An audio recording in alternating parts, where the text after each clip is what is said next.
I see some friendly faces out there. Brian Piper, Rainbow, CM Queen, Asya's fan club. I'm going to hand out some old school pieces of paper because if you've noticed, they don't put our Twitter accounts or QR codes. So, scan our stuff, pass the piece of paper back and forth. Don't worry, there's not a communicable disease on this, but there might be by the time it gets to the back of the room. We're going to be talking about the real world and the virtual world.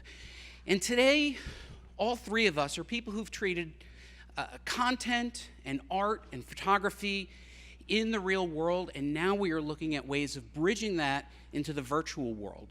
So by way of introduction, I'll start with myself. My name is Buddy Scalera. You can find me in all places at Buddy Scalera, but also at my side hustle, comicbookschool.com, where I make comic books. I've been making comic books for 30 plus years, and I'm trying to find ways that comic book creators can bridge the gap and find ways to follow their work as it is sold and passed along.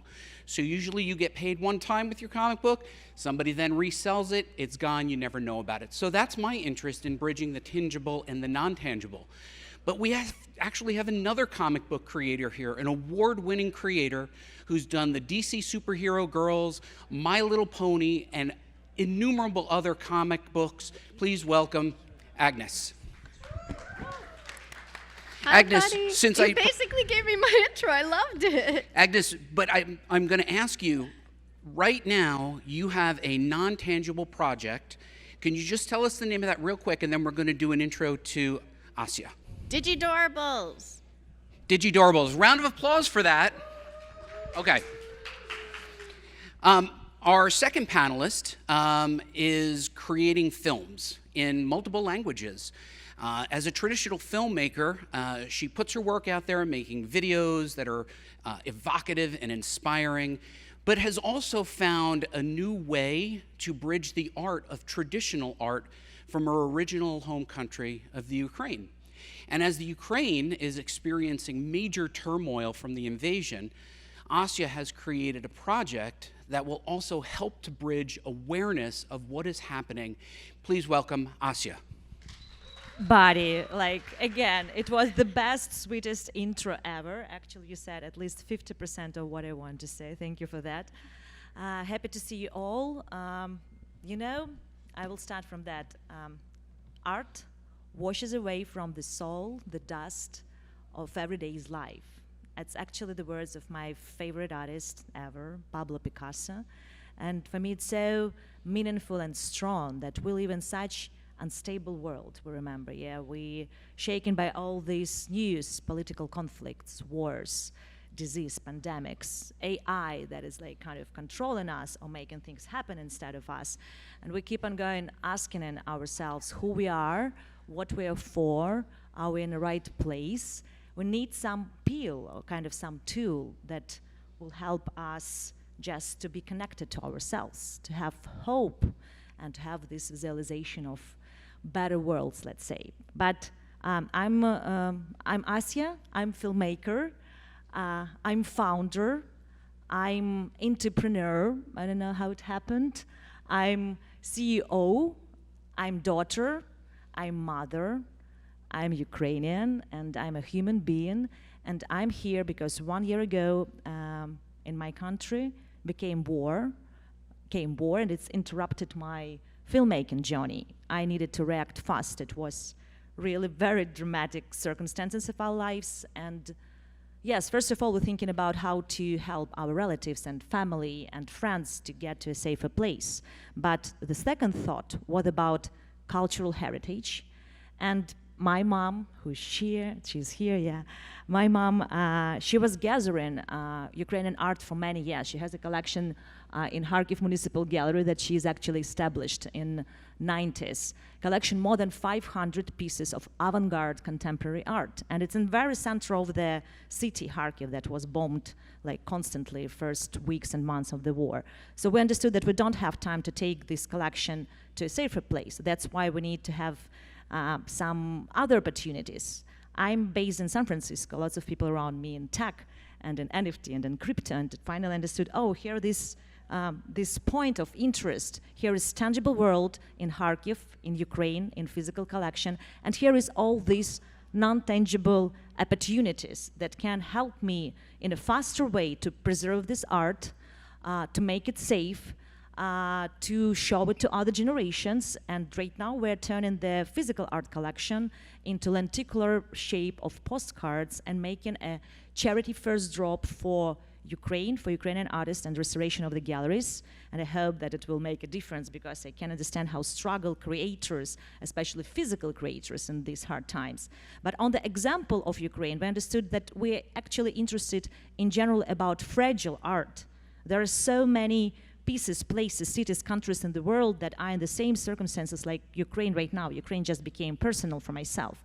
And CTX NFT art project is here to help with all these beautiful NFT tools, preserve fragile art from any country that is in any kind of danger. So I hope that it will make, I know it was too long, yeah, but it was from the bottom of my heart that NFT could be a magical tool that can impact development of our real physical dimension. And we're here still, you know. It's okay to clap if you like. It's all right. This is a It's very all right. quiet group, but I want you to know that, you know, if you've ever read a comic book, you probably have thought, well, how did this comic book get made? Well, somebody wrote it. I write comic books. Somebody drew it. Agnes draws comic books. But traditional comic books have always had the benefit of you could get paid for the story that you were paid to create, so you got your page rate, and you were able to then sometimes get royalties off the book that you worked on. But artists like Agnes in a traditional world would also have an art board, and that art board would be a traditional board that artist could then sell. And some of the big sales that you've seen over the last couple of years into the hundreds of thousands. In fact, a Spider-Man page just sold for $675,000. The page, the artist probably got paid $200 to draw it. But what you now have are artists who are digital first, who are creating on digital tablets, who now are not allowed to sell the work that is essentially their craft. Agnes and I have talked a little bit about the way artists are now pivoting and using the new digital medium to bridge that gap. Agnes, can you just talk a little bit about the bridge and your thinking on the new ways that you can connect with your audience? Yeah, of course. What's really cool about being a comic book artist is we have our book. We have the cover, and then we have the interior pages. And how it's done already is you either do that, as you said, on the board, you do it traditionally, and then you sell that page and you never see it again, or you do it digitally. And I work on licensed properties. The thing about working on licensed properties, if I do it traditionally, I am allowed to do that one sale. If I do it digitally, I'm actually not allowed at all because they see it not as art anymore. So I've become very proactive in my industry about speaking up about that, because as an artist, we always do need those extra sources of revenue. And if we are allowed to sell our page traditionally, why not apply a marketplace to do that digitally? So it's something which I'm always nudging the companies about, because if I sell it once, why not being able to also link an NFT to it where I could track it? Because the value of pages goes up. So I might sell it for $20 today, and in 2 years it might be worth $200. Now imagine being an artist and being like, I could get royalties for every single sale afterwards, so I can keep making money even after that initial sale. And that is really what I want to do in bridging comics with NFTs, is I want artists not to be able just to sell traditionally, but to be able to sell digitally and continue seeing a profit as the collectors, who anytime you know anything about comic books, we have our collectors and we love collecting a lot of things, can also help the artists continuously benefit through the royalties. And I am trying to link that to my own project, Digidorbles, where I want to provide the actual digital comic for free and then make collectible aspects to it, which you as a collector can collect, because I think that's so fantastic, because you get a piece of the artist that way. So that's mainly what I've been up to, and very vocal, and hopefully the bigger companies like DC, who I work for, will start catching on, because this is a new technology and it's so beneficial to a lot of artists. It really is. And Asya, how do you see the bridge between that traditional physical artwork and now it's being dimensionalized online? And you know, that physical artwork, if it were only in the Ukraine, I would never be able to see it physically. But now you're helping to bring that to a wider audience. Can you talk about that a little bit? Yes, of course. It's a big hope, actually, that this breach will help all these artists and content creators to be seen and heard. Because even during the time of peace, it was not so easy for them to speak up, to show their art, to, I don't know, to attend big art fairs, to make solo shows, because it's all a very controlled market, as you know, yeah? So for right now, with the tool of non-tangible, we can at least show what they do, and they do very absolutely talented things, yeah, and I'm always worried about all that content because I know I spent all my childhood among artists and on the opening of big exhibitions, and I remember they spent weeks and months in their workshops in front of the canvas thinking about what will add to this painting, what will be the breadth of this painting and colors. So I mean that such amount of energy and time physical content makers, and you know that also, yeah, spending and putting their hearts into it. So finally, I hope they will have this opportunity to be seen by collectors, to be seen by new community, what is important here, yeah, because it's like intersection of two different communities, art lovers, art creators, and NFT community. And I hope that it's possible to connect these very two different, but at the same time similar worlds. We're still a human being, remember. How do you feel in all your works, this connection between communities, and especially how you feel this intersection with NFT community, buddy? Yeah, thank you. I run a community called comicbookschool.com, and it's basically a professional community of people who want to get up to the next step in their career. I'm not educating children. I'm educating typically people who said, I want to become a comic creator, want to keep the lights on with my comic books. So what we're trying to do is find ways to help established artists and up-and-coming artists to further monetize their work. But when you lose that connection to your work, when it does go out into the wild, now you don't have any royalty chain. One of the ways that I have taken my comics is I've made NFTs of the covers, and then you unlock the utility. The utility is a secret link with a code that you put in, a one-of-one for that comic book, and then they download the comic. So you buy the NFT of the cover, whichever cover you want, and then you get that free comic book. So for me, it was about trying to discover what that utility was, but I think all of us on this stage work very hard to nurture our community, to nurture them on social platforms, but also recognize that that is still rented land. You don't own that.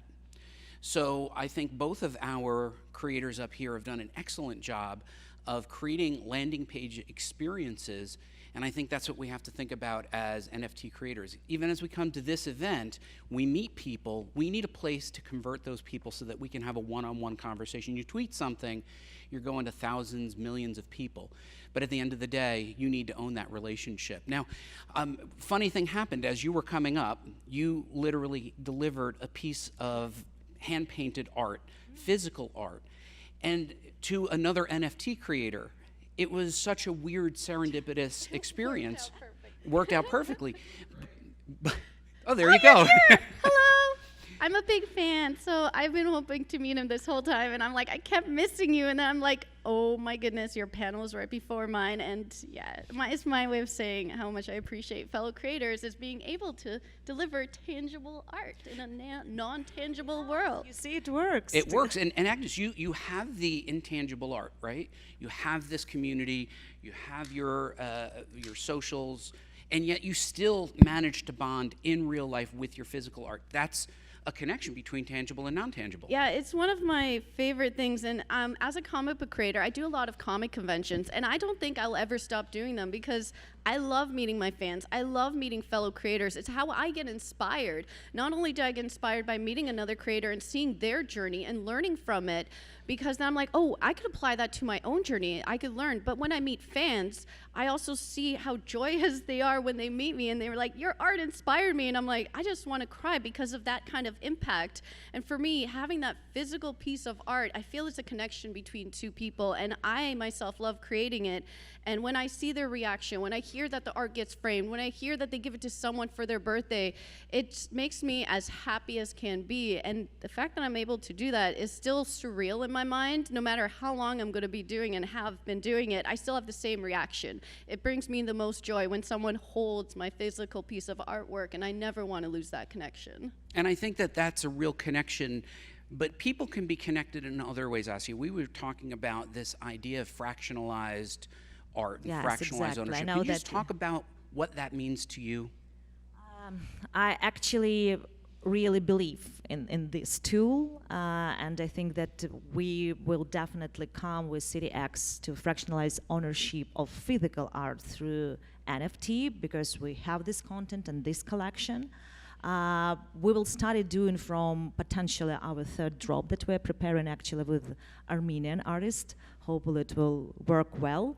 And yes, I believe that right now it's a very typical thing to make a community, a DAO, around like one thing. So why not to make a tiny DAO around one physical work that maybe sometimes hard to be to afford, like if you just buy it by yourself. But if you have a group of people and you own our one-on-one pieces of NFT, why not to connect it to the percentage of real physical work? And after that, people can decide what to do. Not like right now is happening. Museums usually make all these decisions, but right now these people around one physical work, for example, they can make a decision. Do they want to send it to, I don't know, some art fairs, for example, to participate, or do they want to help and invest into solo show of this artist, understanding that through ownership they can, and NFT ownership, they can also impact the value of the artist and his painting in real world, yeah, because they can push, they can help it with social media to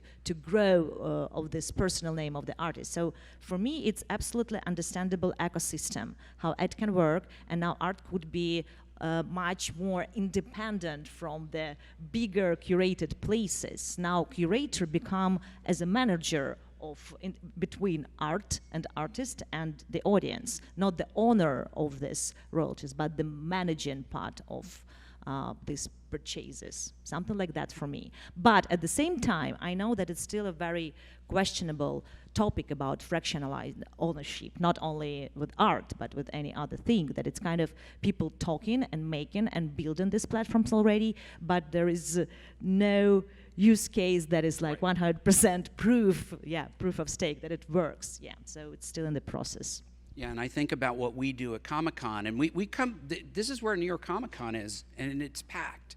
And when you're there, you're in Artist Alley, and people will buy your comic, or they'll have something for you to sign. You might make a print, but it's still limited by the number of people, and you still have to pay to make that print. They're not cheap. And you gotta lug it here, and you gotta lug it home, and it's no fun. But Agnes, have you started to explore, either with your main comic art or your Digidorables, ways of going either one of one or one of many? How are you thinking about reaching your audience and giving them an opportunity to own a piece of your work? I think the best way is offer a variety, especially with NFTs. There's so many different ways of doing things that you don't have to do it one way. And if you do try one way, it doesn't work, you could take a step back, reevaluate, and do it again. And that's how you learn. Sure. And always learn from mistakes. And for me, as Digidorbles, I launched as a small PFP collection. The collection is 620, and you could own that llama to be part of the community, to have access to me. And right at the start of the project, we did a lot of group sessions where I talked about the process. I talked about why certain things work, don't work, and we created a story together, which was amazing, being able to create that in the community. But if you don't own a llama, I wanted to make sure it was still accessible, so I still offer a lot online for free. Like, I do YouTube channel sessions where we draw, I do live prompts, I do different educational, and the whole time I'm explaining about what I'm doing, I'm answering questions, because I think access to me and my knowledge is the key thing, whether you own the NFT. I also do one-of-one art in addition, so it's another way. So there's different price points to access what I do, each come with their own benefits, but providing the different access points and the different tiers is how you reach the masses, because some people are gonna want that limited edition one-of-one collectible, and some people can't afford that, so they might want an edition, a lower price point, but this way you could keep growing and keep trying new things that can bring people together. Yeah, if I can add on to that for a second, and then maybe you could comment on this as well. You know, again, my world and experience comes primarily out of comic books, so every year when I set up at New York Comic-Con, I see the same faces. I see somebody who bought my last issue says to me this year, "What do you got?" And with that, I have to give people a low, a medium, and a high, something fresh, because if I don't have something fresh, they'll be like, all right, yeah, well, see it. No, I want them to take their money out because they're excited about what I have. Now, it's a little tricky right now with the non-tangible, but I'm trying to do that as well, which is to give one of many's and one-of-ones, and then listen to the community about what they want. I've been also paying attention to the people that I've been meeting here, trying to do shared art jams. Take my art, place it on their background, take their background or their art and place it with my art. These are the kinds of things that my radar is open for, and I'm trying to learn about at this event. Asya, do you want to talk a little bit about how you have been attending the event and what you're looking forward to expressing in the future?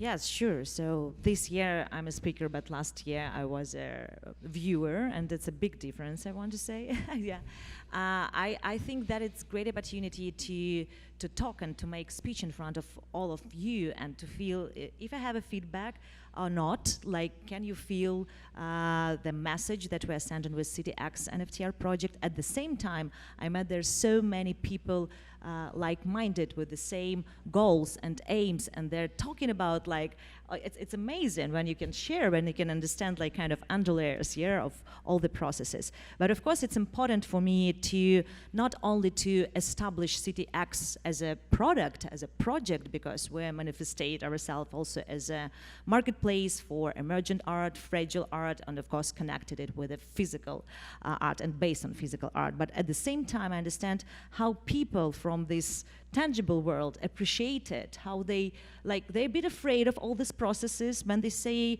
like smart contract, excuse me, what is that? Let's see an editorial about that. But that's why I believe, Agnes, that educational part is very important here to talk and to explain. But they finally, step by step, feel hope that they are needed, that they will have this response from a bigger amount of people. We actually keep with one-on-one, and I'd love to hear like how you feel the band, like we have just 2.5 minutes. All right, well, we only have 2.5 minutes. We gave you guys a piece of paper. Be sure to follow all three of us. All three of us have YouTube channels. Agnes does have how-to videos. They're really enriching, and they're a lot of fun. Asya has her films from On a Whim. And on a whim production, but anyways, I will give a postcards with our avant-garde art with all the QRs on our social media and on the catalog of CityX. And I'm going to be bold to say that we would love to hear from people after this session or online virtually as well. We're going to ask for one final promotional item that you want people to look out for. Asya, do you want to start? No. Okay, Agnes, do you want to start? What should they look for coming out from you? Just a lot more art. I'm going to keep making more one-of-ones, more editions. And if you're an artist in the space and you want to keep going, I just want to give one piece of advice. Be persistent. It took me 8 years to get hired by DC Comics. Woo. You are in one of the fastest industries right now. Take a breath and don't worry if it doesn't work out the first time. Just keep trying. Woo! Round of applause on that, huh? Asya, what should they be looking for? Yes, for me, I'd love you to visit our rabbits journey. So we have right now minted 2 days ago 3 rabbits from our avant-garde Ukrainian collection, and they're open for you on OpenSea. I'd love you to share the ideas of our art and how you feel about all these artists. So come to CityX.io and check everything we have, especially rabbits journey, because all of them, 3 rabbits, absolutely amazing. I will give you some postcards in the end. Give me a woo for Asya. Buddy. Woo! All right. I'm Buddy Scalera. Thank you guys so much for coming. Keep a lookout for comicbookschool.com. You'll see a link. Every Tuesday night, we go live and talk about the craft and business of making comics. We're going to be talking about NFTs, much to the chagrin of many traditional comic book artists who have resisted it, but we will bring them into the future. Thank you all for coming. Round of applause for everybody. You're absolutely amazing. Woe to Buddy. And thanks to Brian. Thank you very much.